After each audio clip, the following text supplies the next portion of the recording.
Je suis Robert Zoumouré, je suis chercheur basé à l'ICRISAT et je suis le coordonnateur du programme sur les changements climatiques, l'agriculture et la sécurité alimentaire, CECAF, un programme qui veut s'attaquer aux menaces additionnelles créées par le changement climatique vis-à-vis de l'agriculture et de la sécurité alimentaire. Je pense que le Volta Basin Development Programme est à mi-chemin et donc cet atelier vient en fait à point nommé pour faire le point de ce qui est déjà fait sur le terrain en vue de définir justement les activités futures de manière plus assurée afin d'atteindre les résultats escomptés. Au regard des résultats déjà atteints, il faut dire qu'il y a beaucoup qui a été déjà fait dans le bon sens, en ce sens qu'il y a eu une capitalisation déjà de l'existant sur la base soit de ce que d'autres projets ou programmes ou initiatives avaient déjà mené, et donc, ou soit sur des études initiées même par le Volta Basin. Et donc, l'ensemble de ces informations, disons, préliminaires, permettent déjà de voir dans quelle direction le programme doit poursuivre ses activités à travers les différents projets V1 à V5 pour qu'au finish,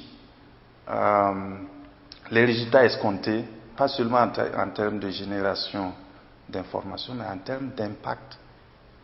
au profit des bénéficiaires, soient véritablement atteints. En termes de perspective, et c'est valable pour l'ensemble de tous les projets de recherche, il faut qu'on évite de réinventer la roue. La recherche a fait beaucoup de travaux, a généré beaucoup de technologies, et ces technologies existent et sont suffisamment fiables. Ils peuvent impacter réellement les bénéficiaires. Ce qui manque véritablement dans la chaîne, c'est le niveau d'adoption de ces technologies, qui souvent ne relèvent pas de la faute des chercheurs en quelque sorte.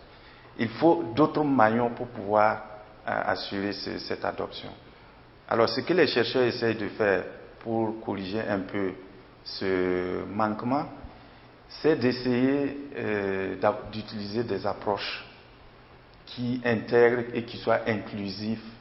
de tous les acteurs, de sorte qu'à la sortie des produits, tous les acteurs sont déjà au courant des bénéfices, des conditionnalités pour leur succès et aussi s'il existe des recommandations en termes d'accompagnement, que ce soit politique ou technique, que toutes ces dispositions soient prises pour que les bénéficiaires puissent mettre en œuvre ces activités. Donc je dirais que ce programme devrait essayer d'éviter de faire de la recherche pour de la recherche, mais de faire véritablement de la recherche orientée vers le développement, ce qui suppose donc le développement d'approches participatives devant permettre à tous les acteurs d'être véritablement inclusifs.